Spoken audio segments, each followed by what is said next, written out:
No creo en fantasmas. Nunca lo hice.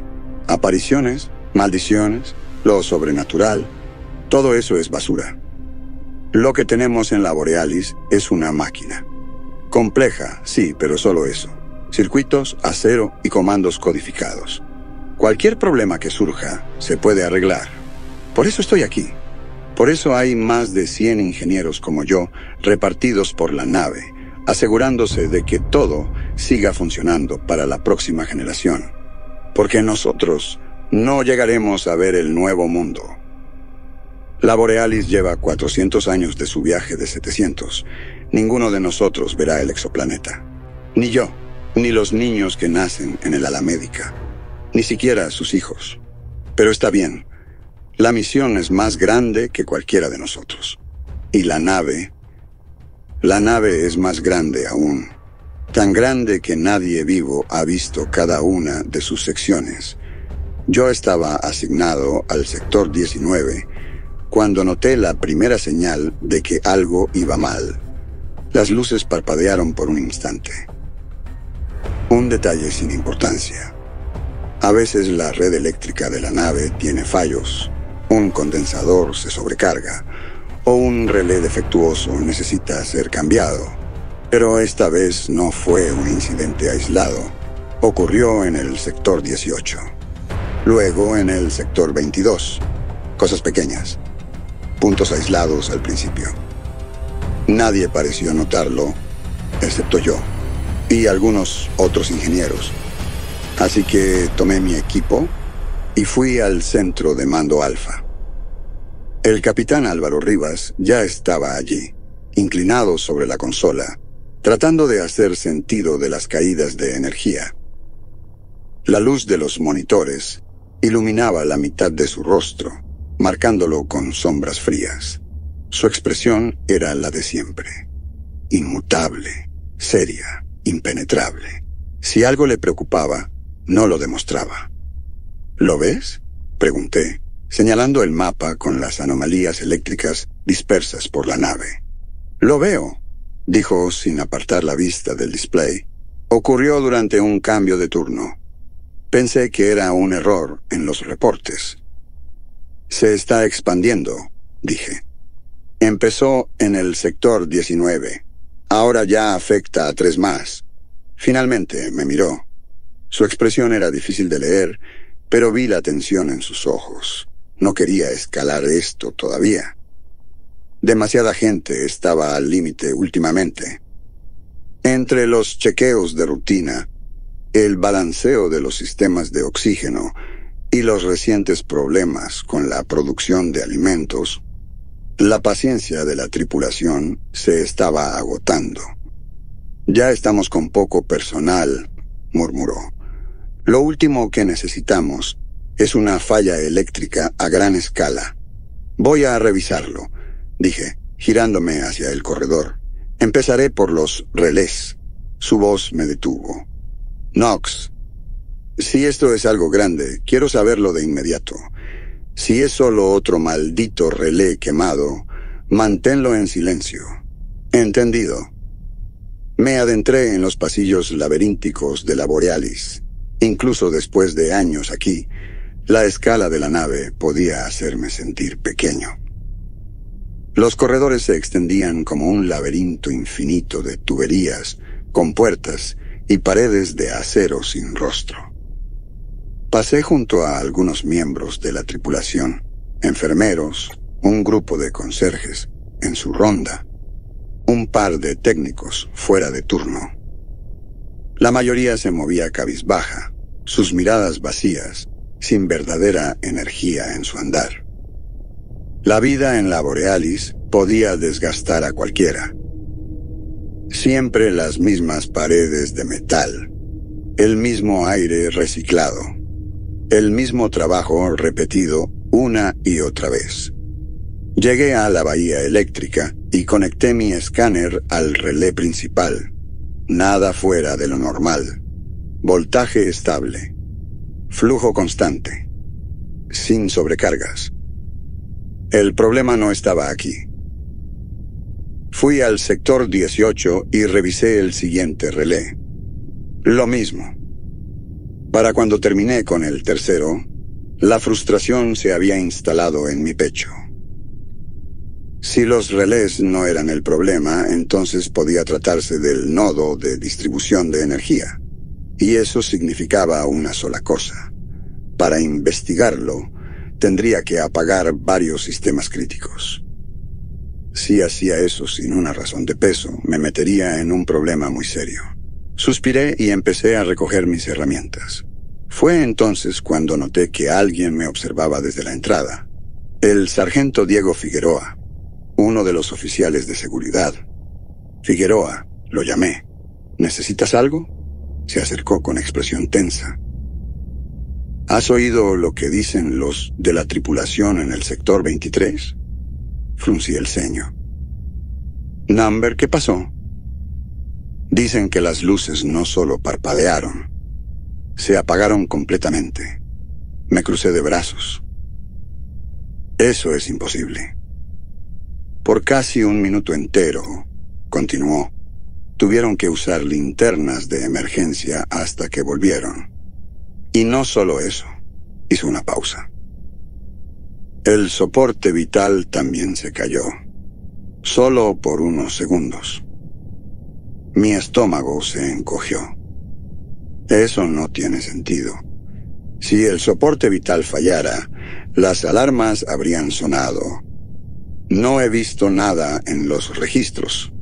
Figueroa asintió. Exacto. No hay nada en los registros.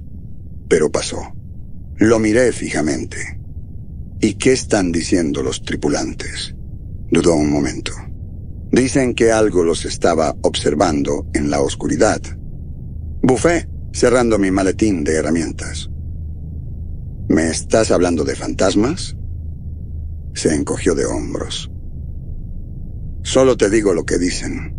La gente está asustada. Negué con la cabeza. Esta nave es una máquina de 2 millones de toneladas de metal y software, Figueroa.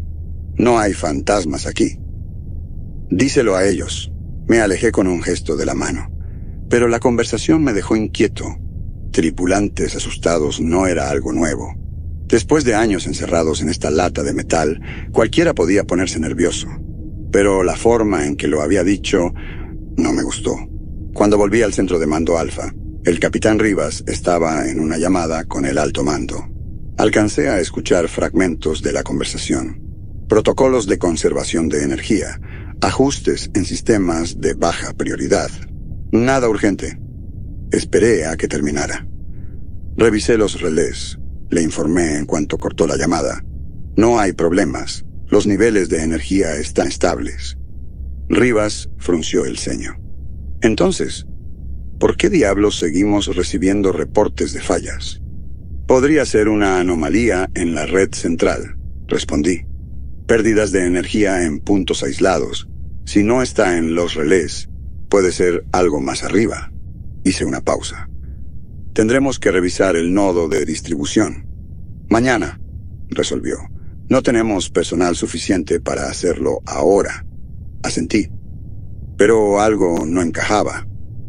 Y si hay algo que he aprendido en esta nave es que, cuando las cosas no encajan, tarde o temprano explotan en tu cara. No sé en qué momento me quedé dormido. Solo recuerdo la sensación de estar atrapado en un pensamiento recurrente. Los números de los sectores bailando en mi cabeza. Las luces parpadeando sin motivo. Y luego desperté. O al menos creí haber despertado. Me encontraba en un pasillo que no reconocía. Las paredes eran de metal desnudo, sin cables, sin paneles de acceso, sin señal alguna de uso. Solo acero liso, extendiéndose en ambas direcciones, desvaneciéndose en la oscuridad. El aire era delgado, demasiado delgado. Intenté respirar hondo, pero mi pecho se comprimió con un vacío seco. Me giré buscando algún punto de referencia, pero detrás de mí solo había una pared lisa, bloqueando cualquier posible regreso. Intenté empujarla. No se dio. Tragué saliva y miré hacia adelante. El pasillo se alargaba en la distancia, pero algo estaba mal. No era solo la longitud.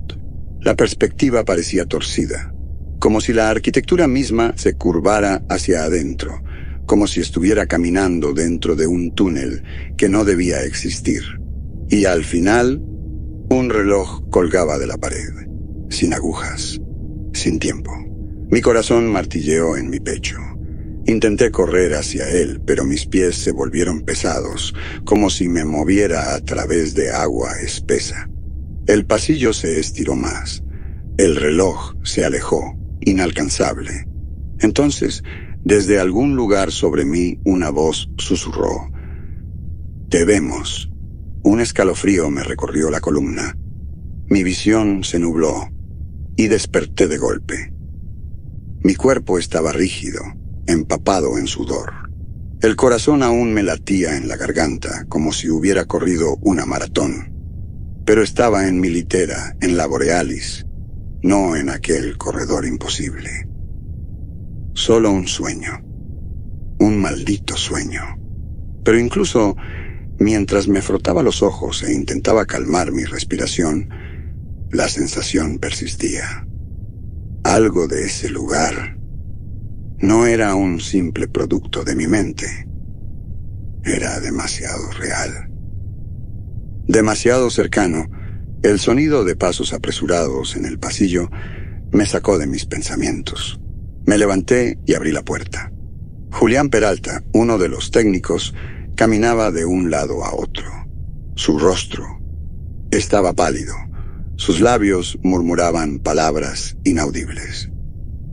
«Peralta», llamé. «¿Estás bien?». Se detuvo de golpe y me miró, como si no me reconociera. «¿Lo viste?». Mi piel se erizó. ¿Ver qué? Dio un paso hacia mí, los ojos demasiado abiertos, sus pupilas dilatadas. El pasillo, los relojes. Un frío helado recorrió mi espalda. ¿De qué hablas? No hay salida. Intenté mantener la calma. Escucha, has estado trabajando demasiado. Necesitas descansar. La nave puede jugarte malas pasadas si no duermes. Peralta sacudió la cabeza con violencia. No estoy loco. Lo vi. Nos están observando, Knox. Siempre han estado ahí. Tomé aire y suavicé mi tono. Vamos al ala médica. El doctor Duarte te revisará, ¿sí? Solo necesitas descansar un poco. Retrocedió, su rostro crispado en una mezcla de miedo y furia.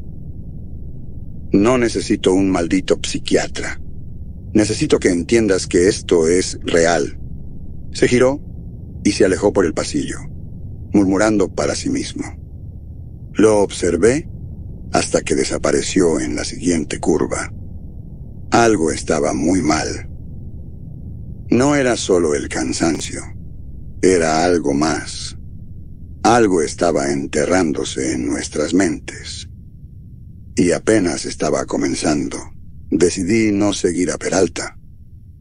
Algo en su mirada me dijo que no serviría de nada. Lo llevarían al doctor Duarte tarde o temprano. O eso esperaba. En ese momento tenía otras preocupaciones. Fui al centro de mando Alfa para correr un diagnóstico del sistema eléctrico. El capitán Rivas quería un informe detallado antes del final del día y no tenía intenciones de entregarle excusas medias. Cuando llegué, algo estaba fuera de lugar. Un grupo de técnicos estaba reunido alrededor de una consola, sus rostros iluminados por el resplandor verde de los monitores. Eric Santamaría, el técnico principal de diagnóstico, me hizo una señal para que me acercara. «Tienes que ver esto». Me incliné sobre la pantalla. Lo que vi me hizo fruncir el ceño. Fluctuaciones de energía registradas en toda la Borealis. Caídas y picos en un patrón extraño. No era interferencia aleatoria. No era un fallo mecánico. Seguía un ritmo. «Parece algún tipo de señal», dije. Eric negó con la cabeza. «No lo es», Revisamos todo. No viene del exterior. No hay fuente detectable. Entonces, ¿de dónde demonios está saliendo? Eric me miró con cansancio. Ese es el problema. No lo sabemos. Es como si estuviera... Se interrumpió, buscando las palabras. Como si estuviera dentro de la nave. No me gustó nada cómo sonaba eso. ¿Han consultado a Solís? Eric asintió. Y según la IA, todo está en perfecto estado. No hay fallos, no hay anomalías. Maldije en voz baja. Desde hacía semanas, Solís respondía con retrasos. Su tono era diferente. Tal vez me lo estaba imaginando, pero no sonaba como antes. Algo estaba mal con el sistema. Lo sabía. Y no me gustaba la sensación de que la nave lo sabía también. Antes de que pudiera decir algo más, mi comunicador vibró en mi oído. Knox. La voz del capitán Rivas sonaba tensa. Tenemos una situación en el sector 22. El soporte vital está fallando de nuevo. Miré a Eric. Voy para allá. El aire en el sector 22 era pesado, lo suficientemente sutil para que no disparara las alarmas, pero lo bastante denso como para que se sintiera mal. El oxígeno no estaba regulándose correctamente. La humedad estaba más alta de lo normal. Un error menor en los sistemas, pero uno que no debería estar ocurriendo.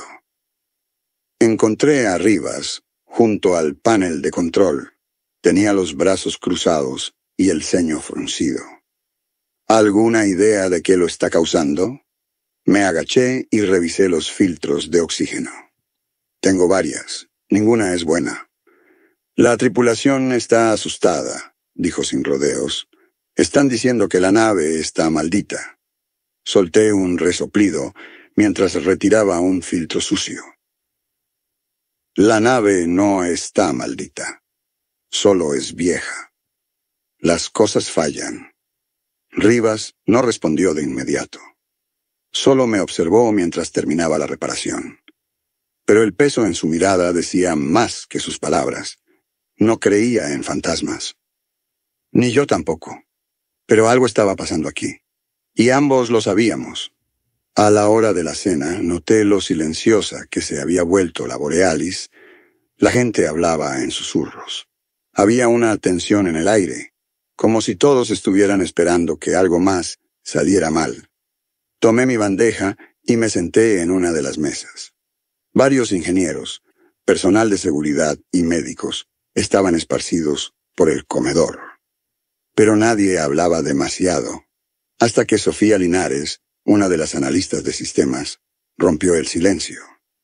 ¿Alguna vez han pensado que esto no son simples fallos?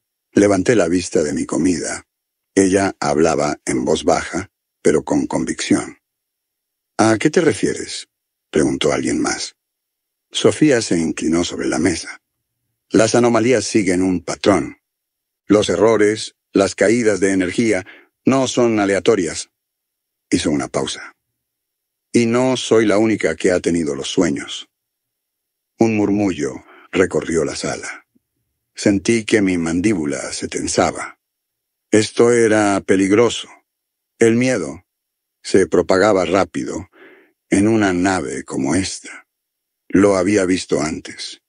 Cuando la fiebre estomacal golpeó el sector 17, el pánico se esparció más rápido que la enfermedad misma. Los tripulantes comenzaron a encerrarse en sus habitaciones, negándose a trabajar, negándose a confiar en los demás. Había tomado semanas restaurar el orden. Y esto era mucho peor. No empieces con eso, dije con voz firme. Son fallos técnicos. La nave tiene más de 400 años. Las cosas se desgastan. Sofía me miró con dureza. No seas ingenuo, Knox. Has visto los registros. Has visto el patrón. Tú también lo sabes. Quise responder. Pero antes de que pudiera hacerlo, noté algo en la sala. Las miradas de la tripulación. La forma en que se observaban entre ellos. Algunos asentían. Otros intercambiaban susurros. El miedo ya había echado raíces, y no había manera de sacarlo. En los días siguientes, la paranoia creció. Lo que antes eran solo susurros en el comedor, se convirtió en un murmullo constante en los pasillos. Sofía no era la única creyendo que la Borealis estaba reaccionando a algo. Algunos hablaban de la nave como si estuviera viva.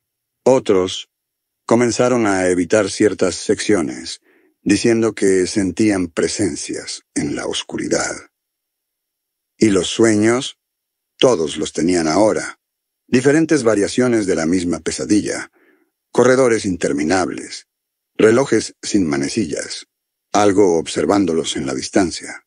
Yo intenté ignorarlo. Intenté concentrarme en mi trabajo, en los sistemas eléctricos, en la realidad tangible del metal y los circuitos. Pero cada vez era más difícil. Porque las fallas seguían ocurriendo. Más frecuentes. Más agresivas. La temperatura en el sector hidropónico subió tanto que casi cocinó la cosecha entera. 2 días después, el oxígeno cayó peligrosamente en el sector 12. Los sistemas de emergencia respondieron a tiempo, pero fue otro aviso. La nave estaba fallando, y con ella, la tripulación. El capitán Rivas convocó una reunión urgente en el centro de mando alfa. La tensión en la sala era palpable. Rivas se apoyó en la mesa, los brazos cruzados, el rostro endurecido por la fatiga. A su lado estaba el doctor Duarte. Parecía peor que nunca. Ojeras profundas. Las manos crispadas en la tela de su uniforme. Cuando habló, su voz estaba cargada de frustración.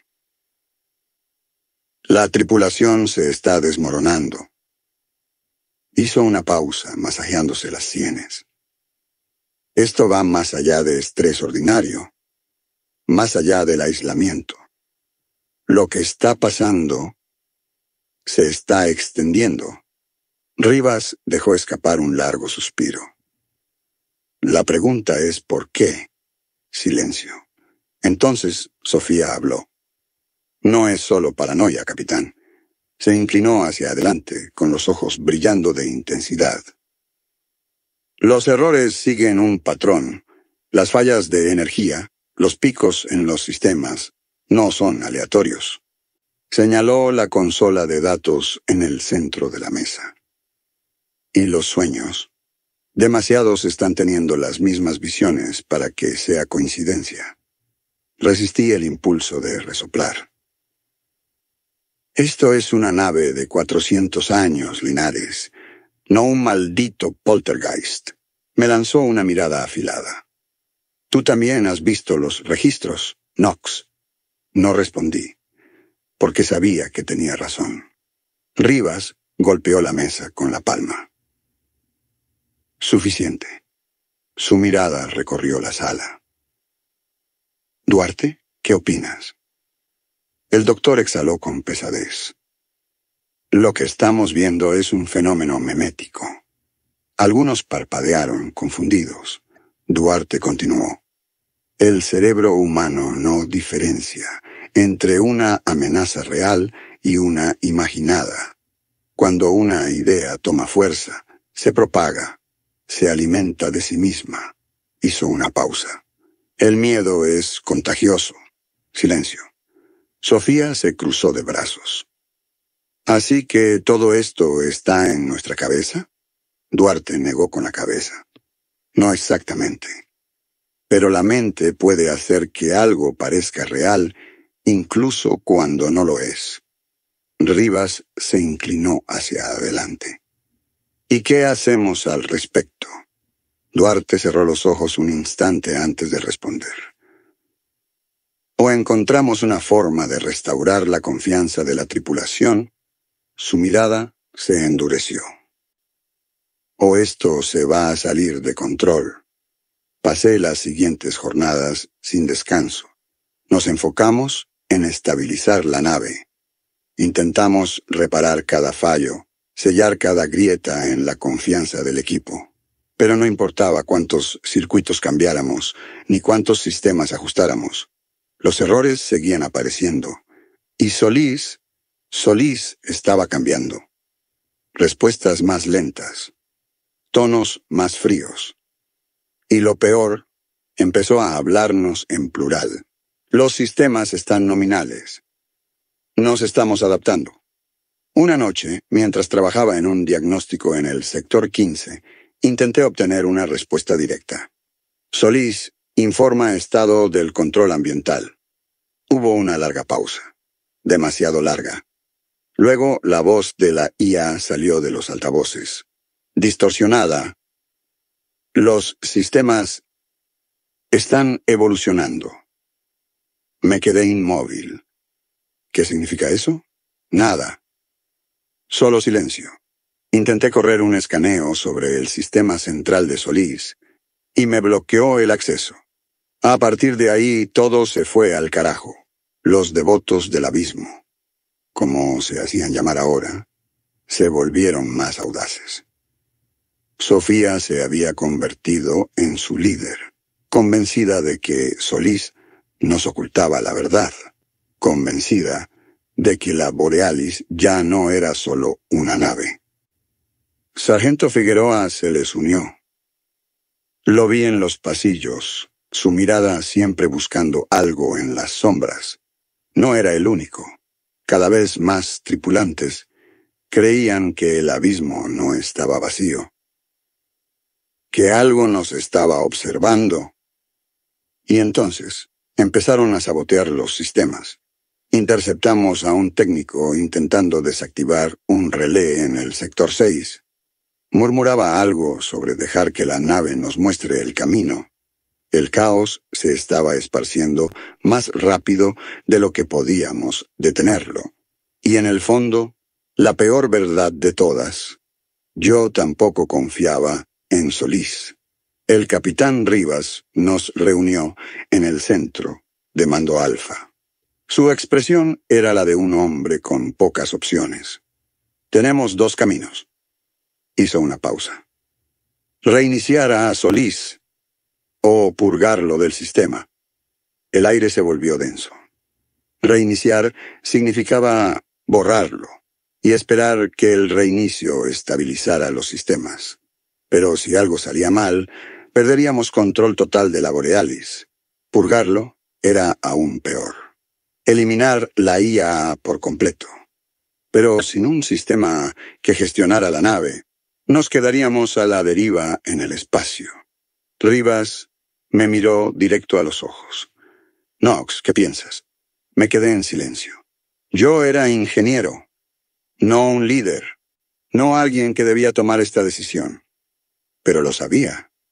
Sabía que si no elegía, más gente iba a morir. Tragué saliva. Reiniciamos a Solís. Rivas asintió. Entonces prepárense, porque si fallábamos, la Borealis sería nuestra tumba. Acceder al núcleo de Solís no fue fácil. El centro de datos estaba enterrado en lo más profundo de la Borealis, protegido por capas de seguridad que nunca antes habíamos tenido que forzar. Rivas, un pequeño equipo de seguridad, y yo avanzamos por los corredores silenciosos, sintiendo la temperatura descender de forma antinatural. El sector 18, donde todo había comenzado, estaba helado. El vaho salía de nuestras bocas en pequeñas nubes de vapor.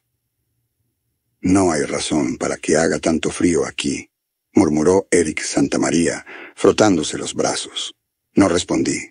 No había nada que decir. Finalmente llegamos.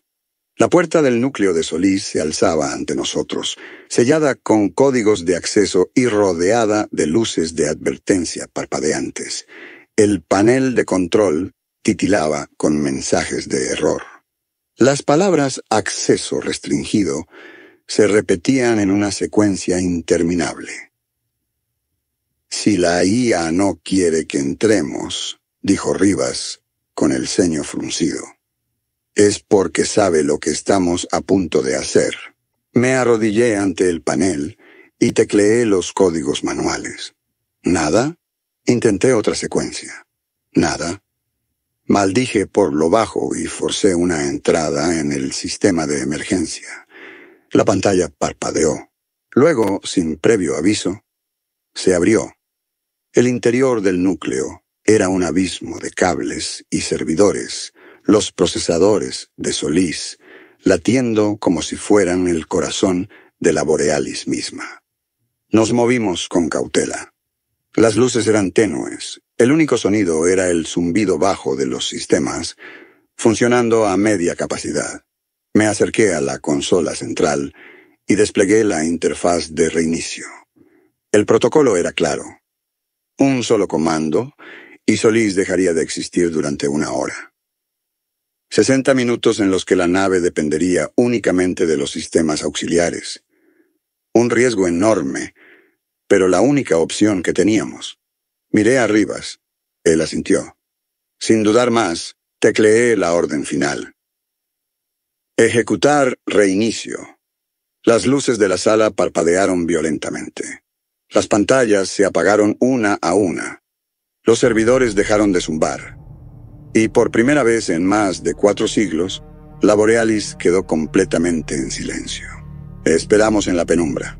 Los sistemas auxiliares mantenían el soporte vital estable, pero el aire se sentía demasiado quieto, como si algo estuviera reteniendo la respiración junto con nosotros. Pasaron minutos, largos, insoportables.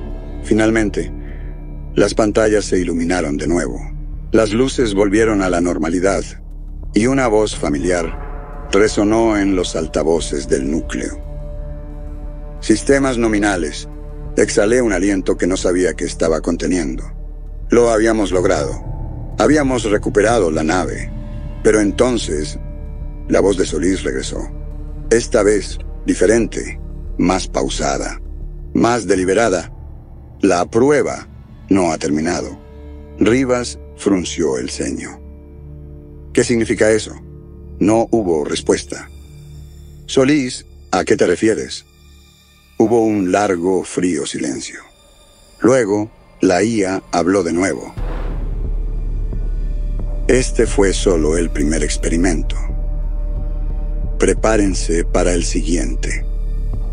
Me quedé mirando la pantalla. El sudor frío resbaló por mi espalda. No habíamos arreglado nada.